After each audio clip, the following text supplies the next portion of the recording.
There is something incredibly captivating about the story of an innocent person on the run being accused of a crime they didn't commit. These heroes immediately have the audience's sympathy for being thrown into an unfair scenario where they are fighting to prove their innocence as the world narrows down on them. Joram, the latest feature by indie filmmaker Devashish Makhija, follows a similar template, with Dasru, a tribal villager working in a construction site of Mumbai, lands up under murder charge and is on the run from the police and the agenda-driven local politician. Joram is the name of the infant girl Dasru carries with him while on the run. His daughter, whom he must save from the engulfing world. But does such a shelter exist for Dasru or the likes of him is the question that Joram puts across for its audience. There's in fact much to like about Joram. As we mentioned at the start, the template itself gets the audience to relate and empathize with its protagonist, and thereon it keeps them on their toes with a cat and mouse chase. Ratnakar, the police officer in charge of this case, is an extremely layered character that Makhija has carved out. Someone torn between the obligations of his duty and the realities that he witnesses around him. Zeeshan Ayub is brilliant as this cop whose coiled up anger is always on the verge but never breaks out so as to prevent him from becoming another Dasru.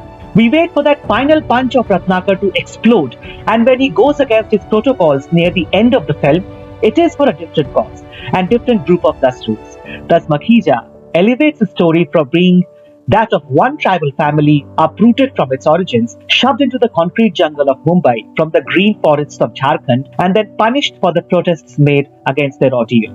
Zeeshan's cop in Joram somewhere merges with his newsroom editor in Hansal Mehta's Scoop as we find helpless characters trying to fight the system with all their might. To move the hierarchical monster, maybe by a few inches, but more importantly, letting our residual faith remain in the pillars of civil society, like the media or the police. What a fantastic year it has been for Zeeshan Ayub. Smita Tambe as the local politician gives a scene-stealing performance, perhaps the best we have got from this underrated actor in a long career.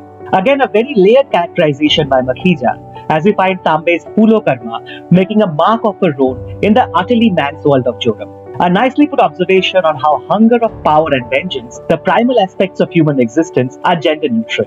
However, we wish we could find similar layers in the character of Dasru. Manoj Bajpayee, in his third collaboration with Devashish Makhija, is in fine form. The fear in his eyes from start to finish work, and so does his body language in all frames. But Dasru never rises above similar characters that we have seen in the past. Dasru doesn't leave a mic like Bhiku. Don't get us wrong, we are not talking about Bhiku Matre, Bajpayee's breakout role from Satya.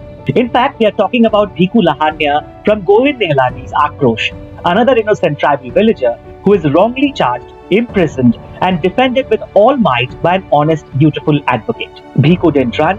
He didn't even talk or try for his release. He had known the reality by then. But it was those tears and the eyes that you carried home that still haunt. Joram misses to give us that impact that Akrosh could manage so effortlessly. The entire film gives dejavu, be the conflict of Ratnakar, the fight and flight of Dasru, or the forces working against them. But you still carry something back. You still carry home the fact that nothing much has changed after 43 years between the two films. That is all from us today. Thank you for watching.